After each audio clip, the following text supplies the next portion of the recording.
फटाफट फटाफट से देखेंगे अगला क्वेश्चन। देखो बेटा अगला क्वेश्चन देखते हैं फटाफट से। तो अगले क्वेश्चन के अंदर हमारे पास में कंपेयर करने के लिए है जो रेशियोज को अभी हमने पढ़ा था ना लास्ट वीडियो में, हमने इंट्रोडक्शन में पढ़ा था कि a1 upon a2 does not equal to b1 upon b2। तो क्या होता है बेटा, लाइन इंटरसेक्टिंग होती है। अगर a1 upon a2 b1 upon b2 equal है but c1 upon c2 equal नहीं है तो लाइंस बेटा पैरेलल होती हैं। a1 upon a2 b1 upon b2 equal है, तीनों इक्वल है, मतलब a1 upon a2 b1 upon b2 but c1 upon c2 तीनों इक्वल है, तो लाइंस बेटा कोइंसिडेंट होती हैं। तो दैट्स व्हाई यहां पर जो क्वेश्चन के अंदर पूछा गया है, कंपेयर करके बताइए, on comparing the ratios find out the representing following pairs of linear equation intersect at a point. Intersect करती हैं, पैरेलल है या कोइंसिडेंट है बेटा, ठीक है। तो पहला क्वेश्चन लेते हैं।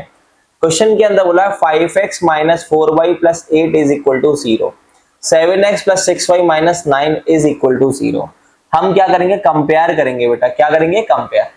बेटा यहां पर a1x plus b1y plus c1 is equal to 0 से अगर मैं पहली वाली इक्वेशन कंपेयर करूं तो a1 की वैल्यू बेटा कितनी आ जाएगी, बेटा मेरे पास में 5, b1 की वैल्यू आ जाएगी -4 और c1 कितना आएगा 8। सिमिलरली बेटा अगर a2x plus b2y plus c2 is equal to 0 से अगर हम सेकेंड वाली इक्वेशन को कंपेयर करेंगे तो a2 की वैल्यू 7 आएगी, b2 की वैल्यू बेटा 6 आएगी और c2 की वैल्यू कितनी आएगी बच्चे, -9। अब हम चेक करते हैं कि क्या a1 अपॉन a2, चेक कर लेते हैं सबसे पहले। a1 अपॉन a2 कितना आ रहा है, a1 की वैल्यू 5, a2 की value 7। b1 upon b2, b1 upon b2, b1 कितना आ रहा है बच्चे, -4 अपॉन 6, 2 से 3 से। क्या a1 upon a2 b1 upon b2 equal आ रहा है, क्या a1 upon a2 b1 upon b2 equal आ रहा है, नहीं आ रहा है, तो लाइंस इंटरसेक्टिंग है बेटे। कैसी है, intersecting. Then if a1 upon a2 does not equal to b1 upon b2, इक्वल नहीं है, ठीक है, इक्वल नहीं है, तो लाइंस कैसी हैं बेटा, लाइंस आर इंटरसेक्टिंग। कैसी हैं बच्चे, लाइंस आर इंटरसेक्टिंग, ठीक है। चलो अगला क्वेश्चन देखते हैं। सिमिलरली अब मैं डायरेक्टली बेटा ये चीज a1 a2 a1x b1x c1 लिखने की कोई जरूरत तो नहीं पड़ेगी ना बच्चे, हम डायरेक्टली कंपेयर कर लेते हैं। यहां पर हमने देखा कि a1 की जो वैल्यू है हमारे पास में that is 9, b1 that is 3 और c1 की वैल्यू है 12, a2 की वैल्यू है हमारे पास में 18, b2 है 6 और c2 कितना है बच्चे, 24। डन, ठीक है। तो यहां पर हम करेंगे बेटा a1 अपॉन a2 कितना आया, 9 अपॉन 18 और 9 से बेटा 1/2 बार। b1 अपॉन b2 कितना आया, b1 की वैल्यू 3/6 मतलब 1/2। c1 अपॉन c2, c1 कितना है 12 अपॉन 24 कितना आया 1/2। तो हम देख रहे हैं बेटा ये रेशियो तो सेम आ गया, a1 upon a2 b1 upon b2 c1 upon c2 तीनों आपस में बराबर हैं, तो लाइन कैसी हो जाएंगी, लाइंस आर कोइंसिडेंट। कैसी हो जाएंगी बेटा, लाइंस आर कोइंसिडेंट लाइंस हो जाएंगी। डन। इसके बाद में थर्ड क्वेश्चन मैं आपको दे रखा है, this is the question. Compare करेंगे, सबसे पहले क्या करेंगे, कंपेयर करेंगे। देखा हमने यहां पर a1 की वैल्यू बेटा 6, b1 की वैल्यू बेटा 3 and c1 is equal to 10। यहां बेटा a2 की वैल्यू बेटा 2, b2 -1 and c2 is 9। Done. एक तिरंगा कैसे बन जा रहा है, A1 upon A2 is equal to कितना हो गया बेटा 6 अपॉन 2। 2 से बेटा 6 को 3 टाइम्स काट दिया। B1 अपॉन B2 कितना हो जाएगा -3 अपॉन -1 कट करके 3 आ गया। C1 अपॉन C2 C1 कितना है बच्चे 10 अपॉन 9। ये तो इक्वल आ रहा है but C1 upon C2 equal नहीं आ रहा है। जब A1 upon A2 B1 upon B2 equal होता है but C1 upon C2 equal नहीं होगा तो लाइन कैसी हो जाएगी बेटा पैरेलल लाइन हो जाएंगी। ठीक है, तो यहां हम लिखेंगे A1 upon A2 is equal to B1 upon B2 but does not equal to C1 upon C2। तो लाइंस हो जाएंगी हमारी पैरेलल। कैसी हो जाएंगी लाइंस आर पैरेलल हो जाएंगी मेरे भाई। चलो अगला क्वेश्चन पे चलते हैं। वेरी नाइस रोहित सर, क्या बात है। अगला question on comparing the ratios find whether the following ratio compare करने हैं, बताना है कंसिस्टेंट है या इनकंसिस्टेंट पेयर ऑफ इक्वेशन है। ठीक है बेटा, अब मैं आपको एक बात बताता हूं, अगर लाइंस बेटा कंसिस्टेंट है या इनकंसिस्टेंट है कैसे पता चलता है। अगर लाइन का हम सॉल्व कर रहे हैं, सॉल्यूशन निकालने के बाद में हमें पता चला कि भाई क्या है कि जो सॉल्यूशन आ रहे हैं किसी भी लाइन के अगर सॉल्यूशन आ रहे हैं, चाहे वो जैसे आपको पता है इंटरसेक्टिंग में यूनिक सॉल्यूशन आता है, पैरेलल लाइन में नो सॉल्यूशन आता है। अगर लाइन एक के ऊपर एक है, इंटरसेक्टिंग है, एक के ऊपर एक है, तो फिर वो क्या होगा बेटा इनफाइनाइट मैनी सॉल्यूशन आ रहे हैं। मतलब कि अगर इनफाइनाइट मैनी सॉल्यूशन है या यूनिक सॉल्यूशन है, सॉल्यूशन तो है ना, अगर सॉल्यूशन है तो वो कंसिस्टेंट पेयर ऑफ इक्वेशन होती है। अगर सॉल्यूशन नहीं होंगे, नो सॉल्यूशन, तो इनकंसिस्टेंट पेयर ऑफ इक्वेशन होती है। आगे बात समझ में, चलिए देखते हैं फिर। ठीक है, कंपेयर वैसे ही करना है, पहले वाले हमने कंपेयर करी, that is A1 is equal to 3 B1 is equal to 2 और ये इधर जाएगा बेटा, हम इसको स्टैंडर्ड फॉर्म में लिखेंगे सबसे पहले ना, 5 को इधर लेके जाएंगे कितना होगा -5, तो C1 की वैल्यू आ जाएगी बेटा -5। Similarly A2 is 2 B2 is -3 and C2 is -7। Check किया A1 upon A2 which is 3/2, B1 upon B2 that is 2 upon -3, पहले ही इक्वल नहीं है।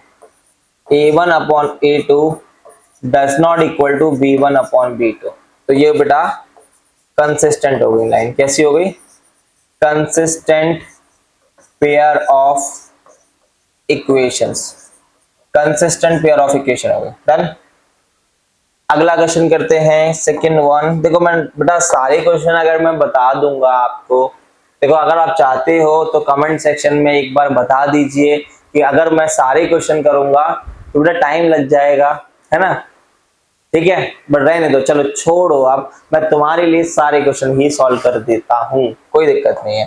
डन, चलिए इफ यू वांट, तुम जो चाहोगे आपको हम वो देंगे, क्योंकि बेटा हम तुम्हारे लिए ही तो बैठे हैं यहाँ, और क्या है ना। चलिए क्या बात है 2x - 3y is equal to 8 इधर लेके जाएंगे तो ये आ जाएगा बेटा A1 is equal to 2, B1 is equal to -3 and C1 is equal to -8 and A2 is 4 and B2 is -6 and C2 is what -9। तो that is हमने चेक किया A1 upon A2 that is 2/4 and करके आया बेटा 1/2। B1 upon B2 minus का 3 upon minus का 6, minus से minus cut गया, 3 से 6 जाएगा 1/2 बार। C1 upon C2 that is -8 upon -9, तो माइनस से माइनस कट गया, बट दिस इज द 8/9। तो यहाँ A1 upon A2 but B1 upon B2 तो सिमिलर है, सेम है, बट C1 C2 बराबर नहीं है। तो ये कंडीशन किसकी होती है बताओ जल्दी बराबर से। A1 upon A2 B1 upon B2 बराबर है, बस C1 अपॉन C2 बराबर नहीं है। तो ये कंडीशन किसकी होती है बताओ जल्दी। क्या बताऊं, क्या होती है, पैरेलल, नो सॉल्यूशन। तो कंसिस्टेंट होंगी इनकंसिस्टेंट, इनकंसिस्टेंट होंगी ना। तो इनकंसिस्टेंट, अब तो सीख गए, इनकंसिस्टेंट पेयर ऑफ इक्वेशन होंगी बेटे, कितनी होंगी, इनकंसिस्टेंट पेयर ऑफ इक्वेशन होगी। Very nice, very nice, very nice, very nice. आगे चलते चलो, वेरी नाइस। चलिए अगला क्वेश्चन देखते हैं। अगला क्वेश्चन आपकी स्क्रीन पर है, पूरे दो जोड़ी मौजों के लिए। This one question, then A1 is equal to which one, 3/2, B1 is equal to कितना, 5/3 एंड C1 इज व्हाट, -7। आपको बेटा आ रहा है ना समझ में? बेटा अगर आपको किसी भी प्रकार की कोई भी प्रॉब्लम आती है, अगर समझ में नहीं आता है, प्लीज कमेंट सेक्शन में बताओ। देखो हम लोगों का क्या है कि हमारे बीच में कोई इंटरकनेक्शन तो नहीं है। अगर आप जो आप सेक्शन कमेंट सेक्शन में आप मुझे बताओगे तो मुझे समझ में आएगा कि आप मैं कहाँ लैग कर रहा हूँ। मैं आपको इन अ प्रॉपर वे आपको सारी चीजें मैं आपको करके दूंगा, टेंशन ना लीजिए आप इस बात की, ठीक है। Then A2 is A2 is 9 and B2 is -10 and C2 is -14। तो हमने देखा बच्चे A1 upon A2 is what, 3/2 upon 9।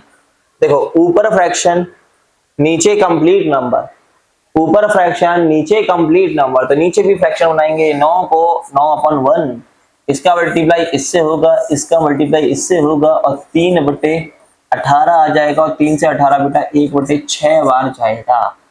B1 upon B2 की वैल्यू और निकाल लीजिए, 5/3/5/3/-10 बेटा, एक मान के बेटा ये यहाँ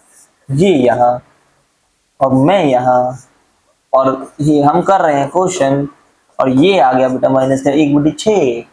तो दोनों बराबर नहीं आ रहे, तो तीसरा सॉल्व करके हम क्या करेंगे, ठीक है। तो हमने देखा कि A1 upon A2 does not equal to B1 upon B2। That means ये तो इंटरसेक्टिंग वाली कहानी है, इंटरसेक्टिंग वाली कहानी है, तो ये हो गया consistent, consistent pair of equations, consistent pair of equation. Done, 3 question हमने कर लिए। अब बात आती है बेटा चौथे क्वेश्चन के, या तो हम इसको छोटा कर देते हैं या हम इसको बेटा ऊपर कर देते हैं, ठीक है। ये इस तरीके से ऊपर चला जाएगा, छोटा कर दें, डन, हाँ छोटा कर देते हैं, ठीक है। चलिए इसके बाद में देखिए ध्यान से, अगला क्वेश्चन है fourth one, this is fourth one question, ठीक है, fourth one question. Done done done done. देखिए इसमें दे रखा है आपको 5x - 3y बेटा 11 को ले जाओ -11 बराबर 0। दूसरे इसकी कंपेयर कर लो पहले, A1x plus B1y plus C1 बराबर 0 से, तो यहाँ A1 आ गया बेटा 5, B1 आ गया बेटा -3 और C1 आ गया -11। सिमिलरली अगली इक्वेशन देखते हैं, that is -10x plus 6y equal, ये इक्वल के साइड जाएगा प्लस का 22 equal to 0। That is A2x plus B2y plus C2 बराबर 0। तो यहाँ से A2 की वैल्यू आ गई -10, B2 की वैल्यू आ गई 6 एंड C2 आ गया 22। A2 B2 C2, A1 B1 B1, A1 B1 C1, A2 B2 C2, values आ गई, पुटिंग कर देते हैं। चलिए तो हमने देखा यहाँ A1 upon A2 which is 5/-10, 5/-10, 1/2 वो भी माइनस का। B1 अपॉन B2, B1 कितना है -3/6, माइनस का 3/6 माइनस का 1/2। C1 upon C2 C1 upon C2 minus के 11/22, दिस इज माइनस का 1/2। बेटा तीनों इक्वल आ रही है। हमने देखा A1 अपॉन A2 इक्वल है B1 अपॉन B2 और इक्वल है बेटा C1 अपॉन C2। ये कंडीशन बेटा इनफाइनाइट मैनी सॉल्यूशन की होती है, तो बेटा कंसिस्टेंट पेयर ऑफ इक्वेशन हो गया। क्या हो गया? कंसिस्टेंट पेयर ऑफ इक्वेशंस हो गया। डन। चलिए आगे अगला क्वेश्चन है ये दिस वन। चलो सॉल्व करते हैं। ठीक है, करते हैं क्वेश्चन को सॉल्व। देखते हैं एक बार क्वेश्चन क्या कह रहा है हमसे। 4 मिनट 10 सेकेंड। चलिए अगला अगला अगला क्वेश्चन है। क्वेश्चन के अंदर बोला गया है दिस वन। एक बार क्वेश्चन लिख लेते हैं। That is 4/3x, 4/3x plus 2y। Standard form में लिख देता हूँ, 8 तो वहां फेंक देता हूँ, माइनस का 8 इज इक्वल टू 0। अगली 2x प्लस 3y और 12 को इधर फेंक दो, माइनस का 12। क्या हो जाएगा? माइनस का 12 बराबर 0। या कंपेयर करेंगे a1 की value that is 4/3, b1 2, c1 minus 8, a2 की value 2, b2 3 and c2 minus 12। ठीक है, यहां a1 बाय a2 4/3 अपॉन कितना हो जाएगा बच्चे? 2। इसका मल्टीप्लाई इससे हो जाएगा 4/6, दैट मीन्स 2/3 आएगा। ठीक है, अगला b1 अपॉन b2 निकालेंगे तो b1 कितना आ रहा है हमारे पास में? 2। b2 कितना आ रहा है बेटा? 3। तो ये आ गया 2/3। ठीक है, फिर नेक्स्ट c1 अपॉन c2 निकाल के चेक करते हैं। c1 की वैल्यू माइनस का 8 अपॉन माइनस का 12। माइनस से माइनस 4 से 2 बार, 4 से 3 बार, तो c1 अपॉन c2 2/3। बेटा तीनों बराबर आ रही हैं। अगेन बेटा तीनों बराबर हो गया। अगेन बेटा क्या हो जाएगा? कंसिस्टेंट पेयर ऑफ इक्वेशन हो जाएगा, because these are the coincident line. मतलब एक के ऊपर एक लाइन है, दैट्स व्हाई ये क्या हो जाएगा बेटा? कंसिस्टेंट पेयर ऑफ इक्वेशन हो जाएगा। आई होप आपको ये बातें समझ में आ रही है। तो आगे चलते हैं आगे क्वेश्चन पर। ठीक है, नेक्स्ट क्वेश्चन आपसे बोला गया है which of the following pair of linear equation are consistent, और कौन सी इनकंसिस्टेंट है बताना है। जो कंसिस्टेंट है उनका आपको ग्राफ से शो करना है। ठीक है बेटा, पहले तो चेक करो, चेक करने के बाद में बताना भी है साथ साथ में कि ये बेटा कंसिस्टेंट पेयर ऑफ इक्वेशन है या इनकंसिस्टेंट है, उसके बाद में ग्राफ ड्रॉ करना है। चलिए करते हैं। क्वेश्चन में दे रखा है आपको x plus y is equal to 5, x plus y is equal to 5, 2x plus 2y is equal to 10। Done.